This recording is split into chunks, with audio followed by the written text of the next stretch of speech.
Okay, hello everyone. Today I'm going to be doing a quick run through of how I would structure a placement oriented CV. This isn't particularly original. There's a few little bits here and there to add a little bit of spice, but other than that, it's pretty straightforward. So we'll get right into it. So first of all, I'm just going to talk through a few general pointers for the structure of your CV. In terms of length, you want around about 2 pages. Any more, they won't bother to read it. Any less than 1 page, and you're basically digging your own grave, to be honest, unless you're absolutely sick and what is on that page is incredible. So yeah, you're looking for somewhere between 1.5 and 2 pages, to be honest. That's probably ideal. Unless you can't fill the 2 pages with meaningful stuff, in which case don't just put random stuff in that it doesn't add any value. Other than that, how do you want to make your CV? If you're in any role that isn't particularly creative, and I mean like very creative, then just stick to Word. It's the easiest, it's simple, it does the trick, and quite often they'll expect the CV in docx format, which is Word's native format. But if you're in a role that is very creative, so any design roles, arts, anything like that, then perhaps lean more towards design software that you'll obviously already know if you're doing those subjects. I don't know, Figma, Adobe XD, Illustrator, perhaps even Photoshop if you really want to go the extra mile. Another thing that's often neglected in CVs is line spacing. So I would class this as structure rather than formatting, and I'll be doing a separate video on how to format a CV to make it look as cool as mine, but it's often left behind. You want a decent line spacing so the text is readable and the headings kind of stand out without taking up too much space. The term specifically is called white space. You need enough white space for the content to actually be digestible. So without further ado, we'll start on the actual CV. First up, we've got the header. No, we don't. What is it called? Yeah, we do have that. First up, we've got the header. So it's often left behind or not thought about, but it's very important. Now, this CV that you're looking at right now is the one that I've uploaded to my LinkedIn, so it's not custom for any company. You will definitely have to make it custom for each company you apply for, but this is just a public CV that I've created for anyone looking at my LinkedIn or anything like that. So obviously I've taken out the address, the phone number, etc. And to be honest, I don't really want to be posting it online for any use either. Just joking, not joking. So in the header, you want your LinkedIn link. You want to put that front and foremost, because almost every recruiter or employer is going to go straight to your LinkedIn and check it out. So don't make it difficult for them, make it easy. Take out the extra steps right at the top. Then you want your address, your phone number, and perhaps your name as well. No harm in doing so. So yeah, those 4 things. Next up, we've got kind of the title section of the CV. So mine's really cool, as you can see. I've put a lot of effort into it. Jokes aside, this is actually probably the only original part of the CV, so I'm pretty proud of it.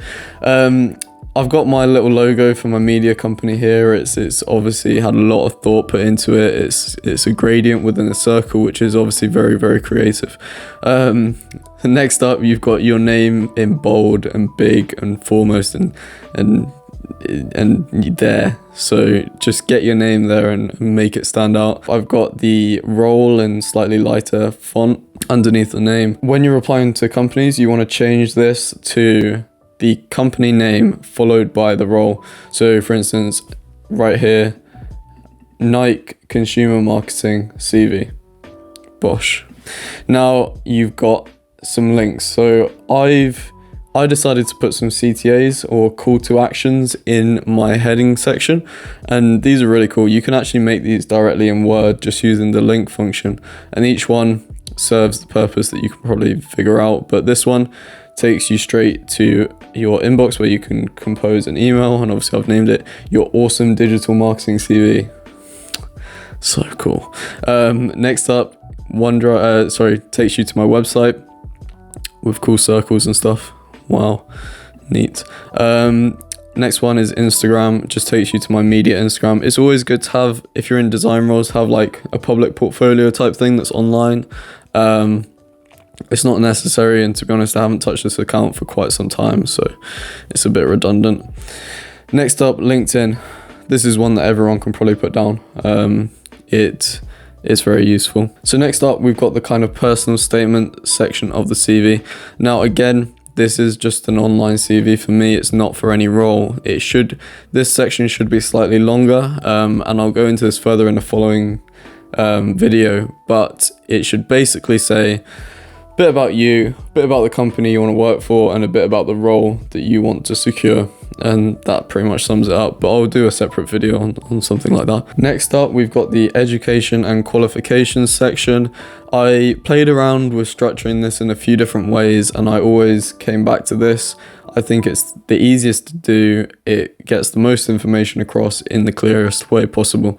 So every careers advisor will tell you want to put your university education first. So I've put that right at the top on the left, which as you know, you read left to right. So that's the first thing. You want the exact name of your degree. Then you want your predicted grade. So if you're a placement student, you should be, working on an average at any stage, and you want to put that down. Then you want all of your modules listed. The exact module title so that they could check if they wanted to. I doubt they would, but it's good to have. And that is from year 2 to year 3. So ignore your first year modules. They don't really matter at all, actually. Why even do first year? So next up, you've got your school education on the right. A-levels, list all of them down, list the grades, very simple, and the date of each exam, but they're all the same date, so Then with your GCSEs, this is slightly different. You only want to list your English Lit, English Lang, and Maths. I've never heard anyone say English Lang. It's a bit weird. But the rest of it, you want to summarize. So that's what I've got right here. So I 8, 7, 7, and 6 A's, 4 B's, and 1 C. Got a C in French. Pretty happy about it. That's not a joke. I actually was very happy with the C at French. Then you've got your other section. And this is just kind of other skills that you've got or qualifications. One of the key ones is if you've got a full UK clean driving license, that is a big plus for a lot of companies, so put that in. Next up, you've got your work experience, and this follows a very clear structure for me. So I've got the company name right here, first up in bold. Then I've got the role in kind of normal text, but it's all caps, so it looks cool. Then I've got the type of employment in italics. So in that one line right there, I've given them pretty much all the information they need. And then across from it, I've got the start date and the end date, or till present, which is also very important. So in terms of structuring under each section, I had conflicting views from careers advisors about what to do with this section. Some people didn't like the bullet points, some people did. Some people said it presented the information a lot clearer and it was much more digestible. I agreed with that, which is why I stuck with it. But some of them said it was a bit informal, and that you could get more across in a short paragraph. Personally, I would recommend bullet points. It is just easier, and the average recruiter spends like 7 seconds looking at your CV, so you've got to make it as easy as possible. In terms of what the actual bullet points are saying, you want to follow a general structure if possible. You want to say what the role was, what you did within the role, your impact on the organization or business through doing that role, and what you learned from the role. If you can fit those 4 things in and as little time and text and words as possible, that will give you a good chance of impressing with whatever you've done. That just goes on with all of my work experience, that pretty much same theme. So extracurricular and hobbies, I have decided to section these up into different categories, and that is what the subtitles mean. So you've got leadership roles, and then these are all different leadership roles. Then you've got your treasurer for Lancaster University Squash Society, and then you've got squash and running, which are just my two hobbies, or two main hobbies, and then what I've learned from that, how I've done, that kind of stuff. Then other skills, more of the same, but it's very important that you pick the different categories for your other skills based on the role that you're doing. So you can see here, I've got web development, IT skills, and digital media production. All of them are very much kind of digital skills. And if I was applying to any role other than digital marketing, I would have swapped at least one of those out for something else. So for instance, when I applied for consumer marketing roles, I would take out digital media production and I would swap it in for communication and sales experience, because that's much more relevant to the role that I was applying for. And I actually had a master CV, which was about 3 or 4 pages long, which had all the different things that I could reference based on the context of the role I was applying for. So I think I had maybe 5 or 6 different subcategories of other skills that I could then chuck in and make contextually viable for each role that I applied for. Finally, we've got the references. Some people put their references on their CV. I think it's unnecessary. If they want to talk to your references, they can just ask. So I always just put references available on request. It takes up less space and most of them don't even ask, to be honest, so it's fine. At the end, you'll see I've got some screenshots. This is a bit of a risk. Not many people will advise you to do this, and in fact, I probably wouldn't advise you to do it in anyway, even though I've done so. But if you've got something to show off and you can't trust that they will go to your online portfolio or they will take the extra steps to see your work, then show them it. Just get it in there. Just push them to notice your work and your experience. So I put multiple mentions of my website throughout the CV, but I didn't trust that they would always click it and go through and take a look.